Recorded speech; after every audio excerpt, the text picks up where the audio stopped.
नमस्कार, मैं रवीश कुमार आपके साथ हूं और आपकी जानकारी के लिए बता दूं, ये मेरा नया चैनल है। आप सभी से गुजारिश करता हूं, चैनल को सब्सक्राइब कर लो। मार्च 1940 में संयुक्त बिहार के रामगढ़ में कांग्रेस की कार्य समिति की अहम बैठक हुई थी। ठीक 85 साल बाद पटना के सदाकत आश्रम में कांग्रेस की विस्तारित कार्य समिति की मीटिंग हुई। दोनों का समय अलग है, संदर्भ अलग है, पर तुलना करते समय कुछ बातें अनदेखी नहीं की जा सकती। रामगढ़ का अधिवेशन दूसरे विश्व युद्ध की पृष्ठभूमि में हुआ था और जो प्रस्ताव पारित हुआ उसका शीर्षक था इंडिया एंड वॉर क्राइसिस। उस अधिवेशन में महात्मा गांधी ने साफ कहा था कि आंदोलन शुरू करने से पहले जनता को अपनी आंतरिक समस्याओं पर ध्यान देना जरूरी है। रामगढ़ सत्र इसलिए ऐतिहासिक माना जाता है क्योंकि यही संविधान सभा बनाने का निर्णय हुआ। उस समय कांग्रेस अध्यक्ष थे मौलाना अबुल कलाम आजाद और आज की बैठक में अध्यक्ष हैं मल्लिकार्जुन खड़गे। संयोग देखिए, 85 साल बाद जब पटना में प्रस्ताव पास होता है तो शुरुआत संविधान पर हमलों के जिक्र से होती है। प्रस्ताव में लिखा गया है कि बीजेपी और आरएसएस लगातार लोकतंत्र और संविधान की नींव को चोट पहुंचा रहे हैं। स्वतंत्रता, समानता, भाईचारा और न्याय जैसे सिद्धांतों को इंट दर इंट कमजोर किया जा रहा है। कांग्रेस ने बिहार की धरती से ऐलान किया है कि हम संविधान और लोकतंत्र की रक्षा के लिए संकल्पबद्ध हैं। रामगढ़ में पहली बार संविधान सभा का प्रस्ताव आया था। गांधी, नेहरू, पटेल और अंबेडकर ने मिलकर एक व्यक्ति एक वोट का अधिकार दिया। आज उसी अधिकार पर संकट बताया जा रहा है। चुनाव आयोग की पारदर्शिता और निष्पक्षता पर गहरे सवाल उठे हैं। रामगढ़ के समय मौलाना आजाद ने नफरत की राजनीति को सीधी चुनौती दी थी। उन्होंने कहा था, मुझे गर्व है कि मैं भारतीय हूं और इस एकता का अभिन्न हिस्सा हूं। हिंदू कह सकता है कि वह भारतीय और हिंदू है, मुसलमान कह सकता है कि वह भारतीय और इस्लाम मानने वाला है। इसी तरह ईसाई भी कह सकता है कि वह भारतीय और अपने धर्म का अनुयायी है। दोस्तों, एक बार फिर याद दिलाता हूं, ये मेरा नया चैनल, तो सभी लोग जल्दी से सब्सक्राइब कर ले। पटना बैठक के प्रस्ताव में भी वही चुनौती झलकती है। इसमें लिखा गया कि सामाजिक ताने बाने को जहर से भरने की साजिशें हो रही हैं।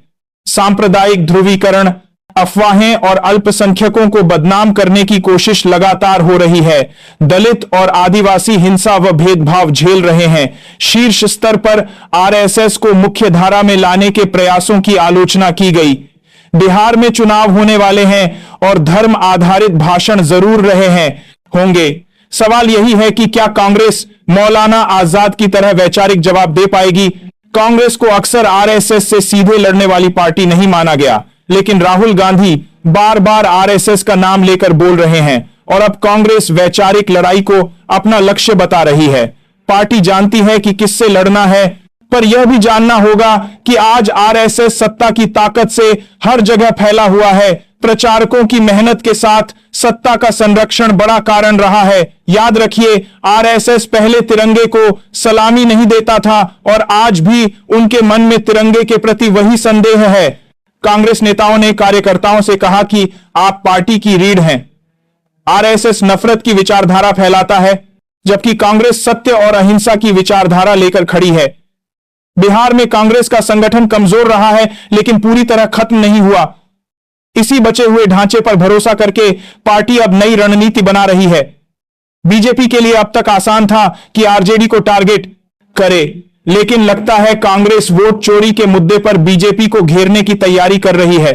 दिल्ली में वोट चोरी पर प्रेस कॉन्फ्रेंस के बाद राहुल गांधी ने बिहार में 1300 किलोमीटर की यात्रा की। इस दौरान कई जिलों में गए और विपक्षी नेताओं से जुड़े। यह यात्रा सफल रही और गरीब, दलित, पिछड़े और अल्पसंख्यक समुदाय के समर्थन को कांग्रेस ने अपना आधार बनाने की कोशिश की। राहुल गांधी पहले बिहार आते जाते थे, लेकिन इस बार लगातार रुके और जनता के बीच रहे। यही फर्क है। बिहार को लेकर कांग्रेस का नया नजरिया साफ दिख रहा है। प्रियंका गांधी भी मोतिहारी में सभा करने जा रही हैं, जबकि राहुल गांधी ने पहले गुजरात को टारगेट कहा था, अब बिहार को भी प्राथमिकता दे रहे हैं। गुजरात और बिहार दोनों जगह कांग्रेस 3 दशक से सत्ता से बाहर है। जयराम रमेश ने भी कहा कि कांग्रेस अब अपने इतिहास को गंभीरता से पढ़ रही है। 1940 की बैठक में संविधान सभा पर पुस्तिका छपी थी और नेहरू ने प्रस्तावना लिखी थी, वही संविधान आज खतरे में बताया जा रहा है और कांग्रेस उसी को बचाने की बात कर रही है। बिहार का कांग्रेस से पुराना रिश्ता रहा है। 1917 का चंपारण सत्याग्रह यहीं से शुरू हुआ। आजादी के बाद लंबे समय तक सत्ता भी रही, लेकिन 90 के दशक के बाद से कांग्रेस हाशिए पर है। इस बार पार्टी बिहार को हल्के में नहीं लेना चाहती, इसलिए खास अपील जारी की गई है और ईबीसी, ओबीसी, एसएससी, एसटी के लिए 10 पॉइंट्स की योजना पेश की गई है। इसमें आरक्षण, जमीन का अधिकार, सरकारी कॉन्ट्रैक्ट में हिस्सेदारी और निजी शिक्षा संस्थानों में आरक्षण जैसे वादे शामिल हैं। राहुल गांधी ने आरक्षण सीमा 50% से ऊपर करने की मांग भी उठाई। मंडल आयोग के दौर में कांग्रेस ने जो जनाधार खोया था, उसी बिहार में अब आरक्षण को नया एजेंडा बना रही है। सवाल है, क्या बिहार की जनता इसे गंभीरता से सुनेगी या फिर राजनीति नए मुद्दों की ओर बढ़ चुकी है? इसका जवाब चुनाव देंगे। आपकी क्या राय है? कमेंट बॉक्स में बताएं। मिलते हैं नई वीडियो। नमस्कार।